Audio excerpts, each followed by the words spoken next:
So thank you all for coming along. It is a very, very great pleasure to be awarding the Challenger Medal this afternoon. The medal is the most prestigious award that the Society gives out, and today we'll be awarding it to Professor Penny Holliday from the National Oceanography Centre. Just by way of brief introduction, Penny started her career in marine science a very long time ago, around about the same time as me. It was that long ago.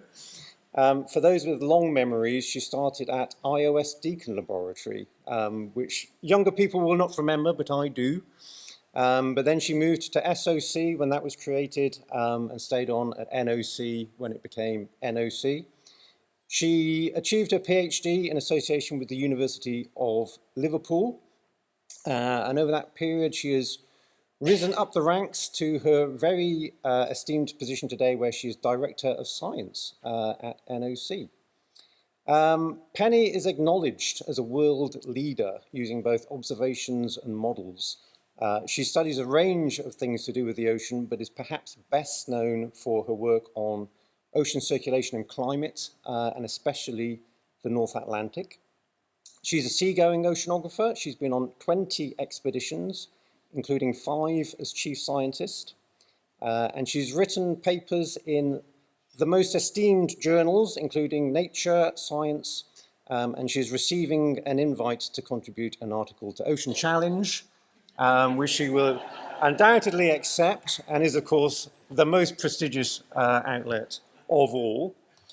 As well as her excellence in science, Penny is renowned for her strong commitment to the oceanographic community and her tireless work to support early career researchers and to improve diversity in marine science. She is an exemplar in many respects of the work that we should be doing that follows on from the panel discussion we had a moment ago. The nomination for Penny was written in very compelling terms by an individual who I won't name because they'll be embarrassed, but it received incredible support from colleagues. And I'll just read out one quote from that nomination. It says, "I know many who have benefited from Penny's collaborations, support, and outstanding expertise, and I feel extremely strongly that she has made a significant and sustained contribution to marine science, both in her own name and most importantly through the help she unceasingly gives to others." And I think we would all agree with that. So Penny, if you'd like to come onto the stage, everyone please.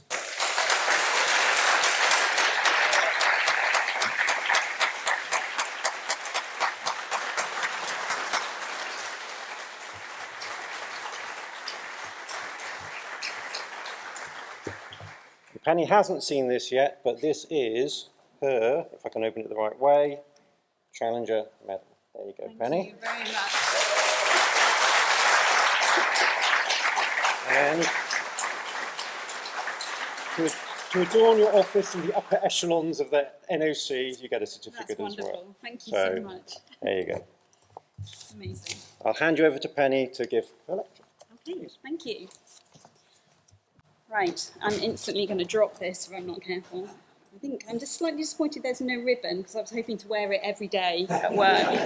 But you have to sleep with it under your pillow. Okay, okay. All right, well, thank you so much, Mike, for those kind words and for the mystery person who nominated me. It's really quite something, actually, to stand over here and have people say such kind things about you. I mean, it's really amazing when, well, I can hardly believe here I am. I'm feeling very nervous, but I'm going to give you my medal lecture, which I hope will give you some context as to why I do some of the things I do at work, and also give you another little bit of a history lesson kind of following the theme of the talks that we've had today. So one thing that many of you will have heard talk about the Ellet line or the Ellet array in some of the sessions that we've had this week. And what you may not realise is that as of next year, the Ellet line will actually be 50 years old, which is a remarkable achievement by many hundreds of people. And so in the course of this talk, I'm going to talk about some of the things, the way the Ellet line has been maintained all of that time, some of the things that we've learnt about the North Atlantic Ocean and how and why it changes. And I'm also going to pick out some of my highlights, personal highlights, but I'm also going to talk about some of the lowlights because I think it's important for all of us to, you can talk about all the fabulous things we do as scientists, but things do go wrong as well. And so I'm going to talk about how we can learn from those. And so just a few caveats in this, right? This isn't a complete history of the Ellet line. Neither is it a complete history of everything we know about the North Atlantic Ocean. It's really quite a personal view. It's basically the Ellet line, in brackets, Penny's version. So I'm going to start by talking about the Ellet. Why is it called the Ellet line? It's named after David Ellet, who was a very well-respected, well-known and wonderful oceanographer who was based here in Oban. Actually, it's fantastic to be able to give this presentation here because this is the home of the Ellet line. And the Ellet line itself, if you can see the map on the far right-hand side there, is a section that runs from kind of outside the bay here across the Rockall Trough at what is actually the narrowest point of the Rockall Trough. And much of the Ellet line took place on the other ship called Challenger, the RRS Challenger, which you can see a little picture in the middle there, affectionately known as the Clanger. I went on this ship once, but it was really a personal favourite for many people, that little ship. David Ellet is pictured on the left there, deploying a C2D, the C2D the sort of system that they used to run the Ellet line for many years. Used the Nansen bottles that somebody referred to in their talk earlier. Rather than having a rosette of bottles around their C2Ds, they had the C2D and then stuck the bottles to the wire as it was deployed. But David Ellet he was really there in the early days of understanding how you could have these large-scale coherent patterns of variability across the North Atlantic. He compiled long multi-decadal records of surface salinity, which were collected from research ships and from the ocean weather stations, which are the little dots on the map on the right-hand side. And through examining those data, he was one of the first to recognise this large-scale coherent variability. He also recognised the importance of the Rockall Trough for the UK. It's full of relatively warm water, and the winds that blow across that warm water are the process by which the UK stays relatively mild for its latitude. And so he sort of first described the hydrography of the Rockall Trough from a series of sections that were taken in the 1960s, mainly between Malin Head, which is in the northern part of Ireland, Northern Ireland, all the way out to Rockall Bank and Rockall Island itself. But he did make two sort of tactical mistakes. One was that he famously described the Rockall Trough as a backwater. He sort of was of the view that not much was happening there. It was a sort of a basin through which a small amount of water flowed, but maybe wasn't the most important thing in the North Atlantic. And this was a mistake because it was a label that kind of persisted through people's view of the importance of the Ellet line. But he did begin this program of repeat hydrography on what he didn't call it the Ellet line, he called it the Anton Dorn section because which is the name of a seamount that the section crosses. And that began in 1975. And with that, he started looking at the origins of those water masses flown in the region and what the variability looked like and what controlled it. Right, so I'm now going to move straight into the 1990s, which is where I come in. This was a period when the Ellet line was under threat. Over the past 20 years, the Rockall Rangers had performed this absolutely heroic task of completing 62 cruises to the Ellet line, mostly on the RRS Challenger.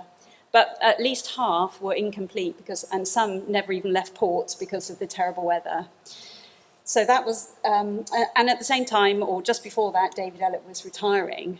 And then for various reasons that I won't go into, involving NERC shenanigans, the Physical Oceanography Group was being disbanded at Dunstafnish Marine Laboratory, as it was known then. And by disbanded, what I mean is some people lost their jobs and other people were just moved on. And so the very last Ellet line operated by what was then DML on the Challenger was in January 1996. I was lucky enough to go on that cruise. It was a great cruise. It was a January cruise, but we still got a complete section, so that was a thing in itself. So the community then recognised the potential loss to science of this, by losing the Ellet line.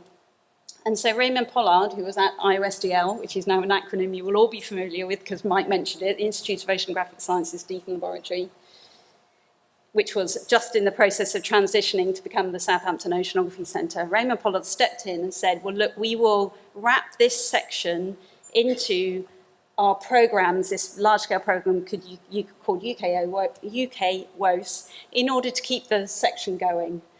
But because David Ellett had not really published many papers, he tended to report his finding to an ICES working group on oceanographic hydrography. My task, this is where I come in, I was told what you need to do is write the papers that David Ellett should have been writing. And so I started a part-time PhD registered at University of Liverpool. My supervisors were Harry Leach and Raymond Pollard. And my job was to test David Ellett's hypotheses about the causes of that variability. And so that's what I did. So the first thing I did was start to just describe the variability. And the plot you can see on the left is the decadal variability. It goes from 1975 through to 1998, I think, of salinity anomaly of the upper ocean. And you can see the decadal variability that we're all very familiar with now. And Dave Ellett's hypothesis was that this was caused by changing proportions of the competing warm, salty water masses and cool, fresh water masses that can come into the area. And actually, in my PhD, that was exactly what I found as well. And additionally, I looked at whether air-sea fluxes could account for that change in temperature and salinity of that deep upper ocean. And what I found was that they actually accounted for only about 10%. And that's been sort of reproven many times since. On the right-hand side then, you're looking at salinity of the intermediate water, the Labrador seawater, which sits around, the core of it's around 1,800 metres in the Rockall Trough. And there was a lot of discussion at the time about how long it would take freshly formed Labrador seawater from the Labrador Sea, created through the process of deep winter convection, how long it would take to spread to the eastern boundary of the North Atlantic. And you know, this very different pattern of variability at depth, which was essentially a long-term freshening in the Rockall Trough. We weren't sure whether that was represented changes in that source region of the Labrador Sea or whether it was some kind of signal of periodic flushing of this basin. Below about 1,200 metres, it's closed, the Rockall Trough, so Labrador seawater that goes in has to sort of return out again. And actually, I favoured the flushing hypothesis during my PhD, but later on we did identify it as a signal of Labrador seawater source area properties, but modified by mixing along its pathways. Okay, so we always thought that Rockall Trough was a route for one branch of the North Atlantic current. And one of the things that hadn't been done prior to my PhD was estimates of the transport through the basin. And this is, anybody who's a physical oceanographer knows that it's if you wanted to compute that just from density, just from temperature and salinity, there's quite a lot of assumptions you have to make about how to actually extract transport from that. And I worked through various ways of trying to do that, and eventually satisfied myself that I could come up with a time series of transport through the basin, and that's what you can see there. Again, the time series is from 1975 through 1998, and the mean was somewhere around 4 Sverdrups, which was kind of similar to the estimate that David Ellett had got from 1 or 2 sections. But what was really surprising here was the variability, and even to see one section that had negative net transport through the basin. Well, lots of people said to me, well, that's probably a load of rubbish. It was very, we knew even then that you could get these very large internal waves against the shelf edge, the continental slope. And so many people said to me, well, it's probably not very good. But we published it, the reviewers accepted it, and my very kind PhD external examiner, John Huffman, said, I think you're worried about this more than I am, and I've always remembered that. And actually, happily, 20 years later, I was proved right. So I've totally mangled Loic's lovely image here by stretching it vertically so the axes lined up. But in a program called OSNAP, which I'm going to talk about later, we actually properly measured continuous measurements of transport through the basin. You're looking there at just a 4-year period, but you can see this incredible level of variability of transport, even a period of negative net transport through the basin. So, go me. Right. So, I'm going to talk about a low light here. So, I'm going to take you back to the early 2000s. As I say, SOC had sort of adopted the ELLIT line for a period of time in the late 1990s when trouble was happening at the lab here. But common sense did prevail, actually, and in 1998, Mark Inall was employed at SAMS and began to rebuild the physical oceanography department, thankfully. And so by the time we got to early 2000, SAMS were in a position to sort of regain a partnership in the ELLIT array, the ELLIT line, sorry. And this was the start of a really fantastic partnership between our two centres of maintaining this section. And so the first occupation as a joint effort was in February 2000. And I was lucky enough to be given the chance to be co-chief scientist. And my wonderful co-chief scientist was Colin Griffiths from SAMS, who's sitting at the front here. And I just thought this was amazing because I was still a PhD student. We had almost no winter data in the Rocker Trough, as I've mentioned earlier, and I really wanted to look at the seasonal cycle. So I thought, this is really great. What an opportunity. But little did I know. There's a reason why there's not much winter data, and the cruise did not go to plan at all. We had terrible weather the whole time. In fact, what we did was we measured the biggest waves ever measured by a research ship. We had significant wave height of 18.5 metres, and our biggest individual wave was 30 metres, top to bottom. And it was, yeah, like I say, it was by anybody's description a disaster. The picture there on the right is of me standing in the main lab on the old Discovery during a roll of about 30 degrees, I think. So it was worrying. It was completely mad, and we didn't succeed at all in getting any data. We also, unfortunately, caused a bit of damage to the old Discovery, and she was never allowed to go out in the winter ever again. And we came home with a lot of bruises. Some people had broken ribs. It turns out the sinks in the cabins are the dangerous things when you fall against them. But many good pub stories, lots of media interest, and eventually, 6 years later, a paper. And so now I'm going to take you on a little break, a little detour here, because this period in my life brought some changes. I finished my PhD just at the end of 2001, and I got married, and I moved house, and I had 2 babies, all in the space of two or 3 years. And I started working part-time because I'm not that good, right? I had to take a break. And at the same time, the team that I was in, I would say, was quite a difficult team to be working in. There were a few dominant personalities who, for whom their normal way of being was to argue. And I found that I had postnatal depression after my second child was born, and being in an environment where people were constantly arguing with each other was something I couldn't cope with. And so I did the thing that we've just talked about in the panel, which was I said, I can't cope with this, please can I move? So I moved teams, and this gave me opportunities to do some work away from the Rocker Trough. Also, when you've worked on a topic in your PhD, it's quite nice to do something different. So I was also a seagoing scientist who couldn't go to sea for a while. So to be able to be given access to a data set that had been collected by other people but needed some analysis was brilliant. And so that's what I did. I sort of started working up a cruise data set that belonged to Sheldon Bacon.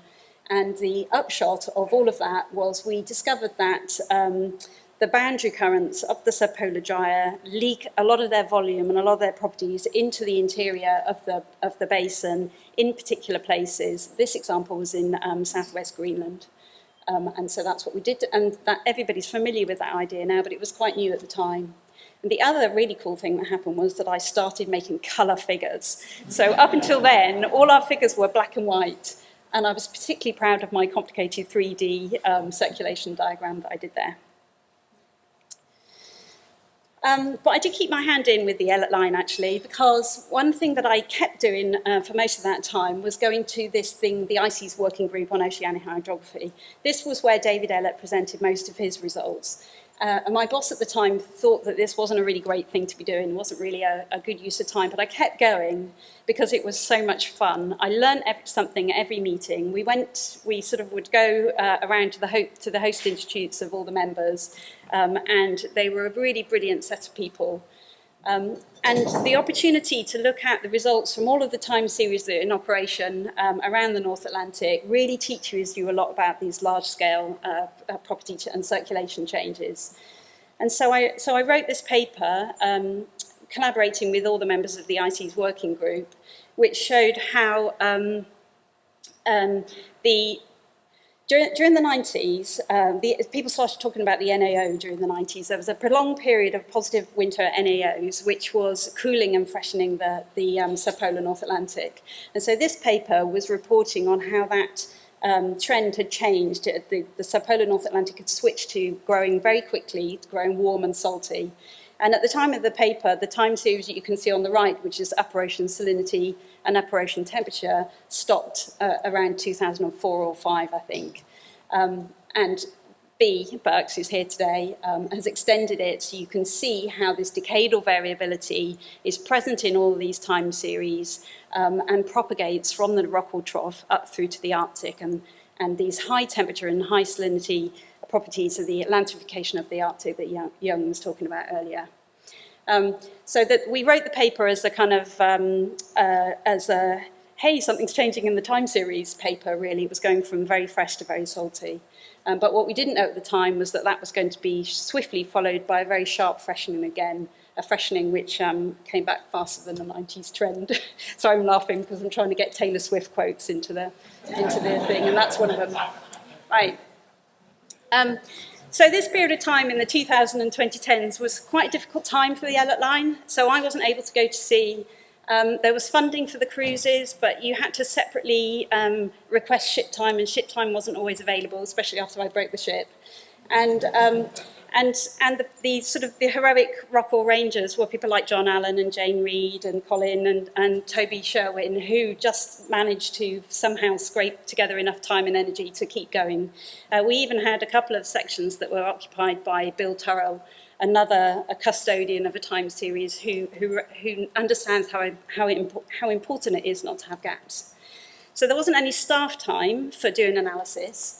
And this is where the PhD students really came into their own. They were really important in terms of actually making progress with the science. And there were others, and I haven't mentioned everybody, but the three that I particularly wanted to pick out were Claire Johnson, who proved for the first time that there really was Wyville-Thompson overflow in the Rockall Trough. The idea had been there for a while, but we hadn't really been able to see it.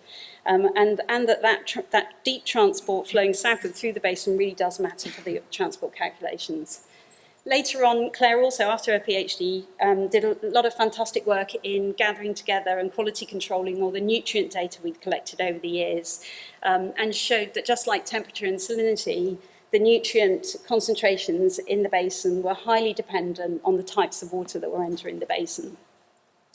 The second person who I wanted to mention was Matthew Humphreys. So I'm not sure if Matthew ever actually went on a Ellett line cruise, but one of the things we always tried to do was to collect as many extra observations as we could, and we did have a program of collecting carbonate chemistry measurements, and what he showed was that exactly the same was true of anthropogenic carbon in the region, that it was the gyre processes that were controlling what we saw in the basin. And he also was able to demonstrate, actually, that the variability in the Rockall Trough and the Iceland Basin were representative of conditions elsewhere. You know, it's important to realise that you don't have to sample everywhere all the time in order to understand change. If you've got some good quality measurements in a few critical places, that can sometimes be enough. And then I just finally wanted to mention Winnie Courtine-Jones as well, because what I didn't say at the beginning of the Ellet line history was that there was biological sampling as part of the programme as well in the 70s. And John Gage time series at Station M, which is the deepest one, had stopped for many years after the DML kerfuffle. And so we on one cruise, we tried to restarted this, and Winnie collected some benthic animals from an epibenthic sled, and she was the first really to show that these animals were ingesting microplastics in this very deep water a long way from land. Okay, I'm going far too slowly, but I thought that it's worth having a bit of a sort of a break from the science now, because I wanted to talk a little bit about what the culture was like when I was doing my PhD in these early years in the sort of late 90s, early 2000s, partly because this is history and also because it's just sort of demonstrate how things have improved since then, and also because I wanted to, with this lovely citation that Mike read out, I wanted to give some context for some of the approaches that I have for work. So when I was a baby physical oceanographer, it was a really very male-dominated subject, and when you're a part of a minority group, it's quite tiring because when you don't see people who are like you, who are the leaders, the managers and leaders, when you don't see people like you giving the keynote presentations, it just makes you feel out of place and it makes you feel uncomfortable. But the reason that I didn't follow those other women that left was because I had enough people in my working life to give me encouragement, the kind of golden words where they say, I really like your paper, or that was a great talk, or you're the expert, what do you think about this? And having those brought out the best in me and really kept me going. And so despite the fact that during my PhD I kind of learned to conform to this research culture, which for me meant being quite quiet, actually, not really saying much, not letting people know what my views were.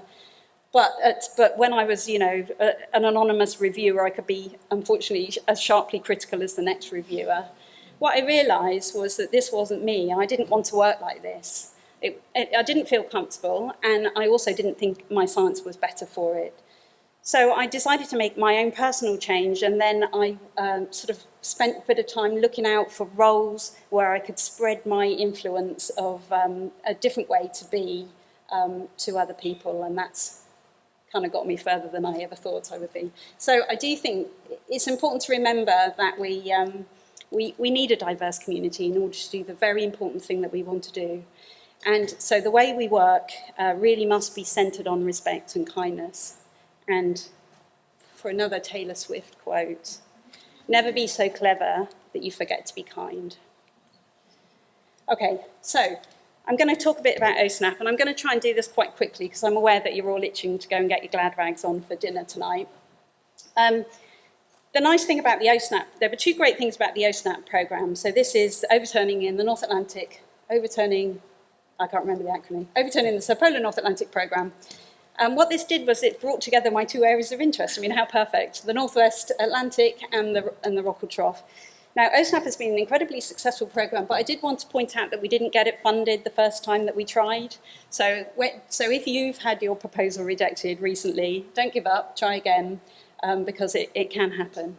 And the other thing that was important to me was that OSNAP was a programme richly endowed with inspiring women, and I've named some of them up there, and more have been part of the programme soon, and that really made a difference to me.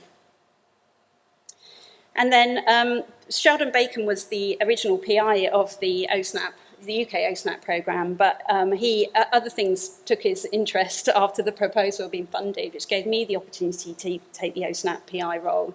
And that was a huge step up for me, actually, and a big opportunity that I made the most of. I thought I'd have a go at summarising the things that the results from OSNAP that changed our understanding at the time. But then I realised I couldn't possibly fit all of that onto one slide because it really has changed the way we think about things. It's changed our understanding of what we think is happening in the subpolar North Atlantic, and it's also increased our awareness of what's not quite right in some of the models. And this is really important because the AMOC, as we all know, is important for how the AMOC changes over time is important for our climate. So some of the things I wanted to pick out are listed up there, and I'm not going to talk through them. But I do want to say that the OSNAP itself brought new energy to the ELERT line, and it was at this point that we changed it to the ELERT array. One of the major benefits was that nobody ever had to go out to sea and try and collect data in the winter in the Rockall Trough again. Our moorings and our gliders provided us with a much more complete view of the circulation without anybody getting broken ribs. And so, motivated by that, we understood that we could change the characteristic, or the character of the ELERT line. We could turn it into the ELERT array and actually have better information than we had from the repeat hydrography based on ships. And so now in 2024, we have the scenario where the ELERT array, what used to be the ELERT line, is now an array of moorings turned around every 2 years with a hydrographic section that stretches across the Rockall Trough into the Iceland Basin and essentially captures the properties and the variability of the whole of the North Atlantic current. And the most recent OSNAP paper is showing that the majority of the variability in the AMOC measured at the OSNAP array actually sits in the Rockall Trough. It's not about water, it's really what you want the take-home message. But I do want to say also that these sections with very detailed measurements are really important to understand some of the processes that lead to some of the changes that we can see in data sets that come through other means. So this is my favourite paper. I feel like this is the best paper I've ever written. And this was another paper that came out of that ICES working group, essentially. B. Burks and some colleagues in Norway organised a workshop that I was invited to, and we all sat around and looked at our time series and said, how can we explain the changes that we're seeing at the moment? And what we had been seeing was that in 2014 and 2015, there was this extraordinarily fresh salinity anomaly in the middle of the Iceland Basin. And the maps that you're seeing up there are from EN4, and you can see this feature is kind of out of focus, right? If you squint at it, it looks the same because it's very undefined. We always expected the sort of mid-2010s to be fresher and cooler because that fits with our understanding of decadal variability. But the levels that we were seeing were just wildly beyond what we expected to see. And so when you take these detailed programs of sustained observing, you can look at the characteristics of that event in much more detail. The surface salinity anomaly, this is from the Iceland Basin, stretches back to 1890 from sustained observations from ships of opportunity and those ocean weather stations I talked about before. That shows you that that salinity level we were seeing in 2014 was the freshest it had been for 120 years, which is a remarkable thing. And then the OSNAP moorings that we had in the Iceland Basin show you that feature actually arrived within a few days in the Iceland Basin. It was a really sharp change in salinity. You could never get that from Argo profiles or satellite records. And eventually, what we suggested in the paper, and then was sort of confirmed by a follow-up paper, was that this change was a result of unusual gyre circulation, combined with additional fresh water coming from the Arctic and Greenland. And there was a role to play in the reduction of northward transport of salty water and warm water by the AMOC, but that wasn't the dominant cause of this feature. So we made a nice little schematic to explain that, which I'm not going to talk through, because I just wanted to say that the mechanisms that were at play that resulted in this feature that we saw, we kind of knew about already, but this was an extreme version of it. And that's important because what we're seeing now in the ocean is a level of extremes that we hadn't seen before. And the reason we care about that is because it starts to look unnervingly like the predictions of AMOC, very significant changes in the AMOC and the subpolar gyre. So the chain of logic here is that extra fresh water that comes from the Arctic or from the Greenland ice melt could cause radical changes in the gyre, maybe even tipping points. And a tipping point is where you flip from one state to another and can't get back to the original one. So all climate projections show a declining AMOC, and whether the AMOC just declines slowly or fast or eventually tips, either one of those scenarios creates risks and hazards for us living, everyone who lives around the Atlantic Ocean and elsewhere globally as well. Especially around increased storminess, sea level change, all of the things that you're familiar with. Some of the Earth system models also predict a change in the subpolar gyre that puts the ecosystem that we have at the moment at risk. So you will remember from the very first plenary talk, the idea that the change in the stratification can change the primary productivity, and that has a cascade effect throughout the ecosystem. This event that we recognise in 14, 15 and 16 suggests that freshwater changes are already underway in the subpolar gyre. They're at a level that we have not seen before. Marilena Altmans has done some really nice work that shows that the frequency and the amplitude of the variability that we're observing now has changed from prior to the 2000s. So changes are already underway, although we're probably not at a tipping point yet. So yeah, so that's something to worry about. But what it does highlight is that we still need these observing programs, right? This is Rockall, by the way, on the left here. Our need for observations is never going to go away, even if these kinds of observations are never going to go away, even with all the extra ways of observing the ocean, because it's still needed for us to really understand the state of the climate, and the state of the ocean, the climate and our ecosystems, and particularly if we want to understand the risk to ourselves and how to mitigate that risk, we need to have that process understanding of the ocean. We need to have confidence in our forecasts and our projections. Having said that, our observing approaches do need to change over time. You've already seen that the Ellet array has changed from the Ellet line, and we're under this pressure to make our observations better. Which usually means more parameters in places you haven't been to before. But also we need to reduce our carbon emissions and the costs of our programs.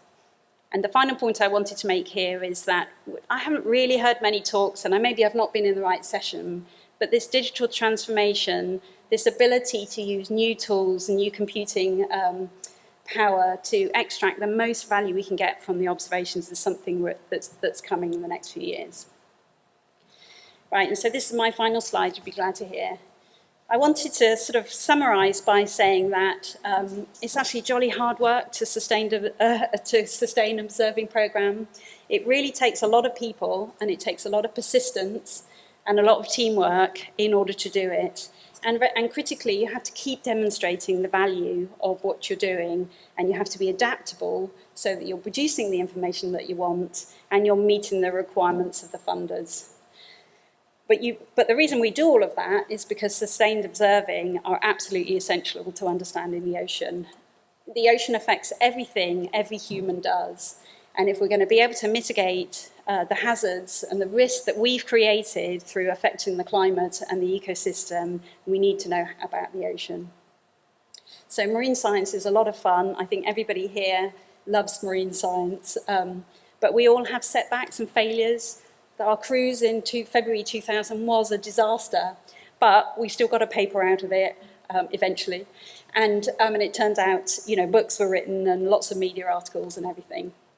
I think when things go wrong, don't give up, don't despair, move on and learn from the mistakes.